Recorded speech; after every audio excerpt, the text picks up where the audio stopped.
We have, for example, a Marshall Plan that has already been approved by the Detroit City Council. A Marshall Plan, borrowing a page from the plan that was introduced after the World War, when America invested $10 billion into Europe to rebuild Europe. We need some money invested in Detroit to rebuild Detroit. We need to repopulate Detroit, connecting with other nations to move people into houses that are owned by the government. Let them move in for $1, pay no taxes for 3 years to rebuild the population. We need to have a new economy in Detroit. We're not going back to a one economy system where there is a one economy, the auto industry, that the city or the state is vested in. We need to be vested in a new economic paradigm, and that can only be done with the mayor and the city council working, planning, visioning, and going to the White House together. I've been to the White House. I was at the White House 3 weeks ago with this urban Marshall Plan. I met with 2 White House directors with the support of Mayor Bing. In fact, he called the President Barack Obama, to tell him I was coming, helped open the doors. The city's federal lobbyist was there with me, along with U.S. Senator Carl Levin's staff and U.S. Senator Debbie Stabenow's staff and Congressman Conya's staff, building a platform for the city to say, we need some help from the federal government. You've bailed out the auto industry, you've bailed out Wall Street. How about helping Detroit in our time of need?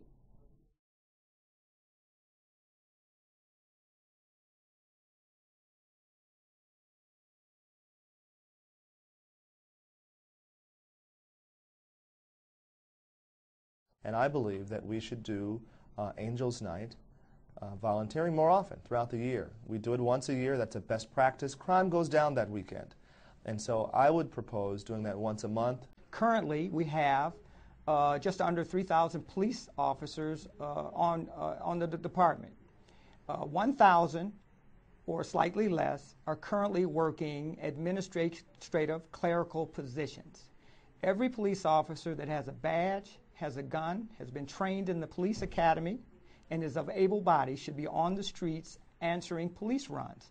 And we will replace that clerical positions with volunteers, with reservists, and with civilian clerical personnel that can do the job just as well and probably do it cheaper. We also need to institute a program that's been talked about for years, and that's the off-duty employment program for Detroit police officers. If we allow officers to work security, we could have our businesses, our community groups hire the officers in an off-duty capacity and increase the number of patrol cars that would be on the streets of Detroit, without taxpayers paying for them. That would be a win-win-win for everybody. The officers would make additional money. The community would get real police officers instead of the security guards that they currently have. And the community would get extra police cars on the streets of Detroit without paying for them. However, again, we have to be more effective about how we're deploying officers. And I think what that means we have to do is we have got to be data-driven in our approach to crime fighting. That means we need to consistently analyze crime statistics so that we're taking a look at what crimes are occurring, when they're occurring, and where they're occurring. Because that would allow us to actually take a look at that data and then start to maybe shift certain police manpower and resources to certain parts of the city where we know the crime statistics show is a major problem that's actually occurring. We have to put the focus on the community. We have to find a way to heal our community. I know that one of the best avenues to do that is through mentoring. But the other piece of that is we don't have enough vehicles in the stations for police officers to answer all of the calls. So they do something called call stacking, which is if a shift ends at 4, 911 operators don't dispatch police officers between the period of about 3:30 to 4:10 because they're giving those officers that get off at 4 time to get off, as well as those officers that come on at 4 time to get there and get started, because there aren't enough cars for the 4 o'clock to pull in at 4 and leave, and those that start at 4 o'clock to get in a car and go answer calls. So what happens is as police officers come on, they start out behind. So unless we figure out a way to remedy the issue of call stacking, which is really a budget issue, we can't reduce police time. But we need to look at hiring more police officers. As UAW and the big threes are laying off people, I know that there are people who are looking for jobs. And also, the other thing is we need to look at how we are using the police reserve, and we can use them for some of the things that we are actually using our police officers for. We also need to look at the CB Patrol, and one of the things that I've been preaching since I've been on council is that we practice Angels Night one time a year.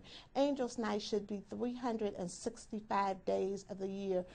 Again, that is the role of the police chief and the mayor of the city of Detroit. Our role is to make sure that they have what they need in order to get the job done.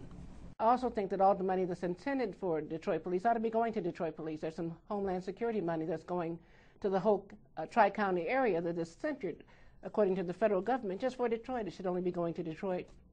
Also, when you get money, like $12 million, the Detroit Police Department should have had provided for securing police protection on the Detroit public buses. There was a notion to send that money to the Wayne County Sheriffs, $12 million. I fought it, did not win. So that $12 million went to Wayne County. It should have stayed in Detroit. You don't give money away.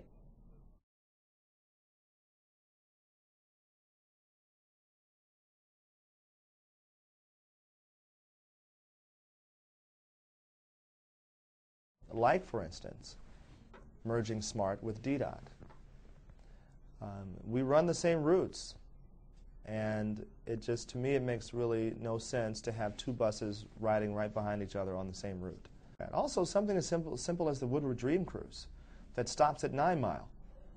One area of cooperation where we could actually all save money would be to look at a joint purchasing strategy. We all use salt to salt our roads in the winter.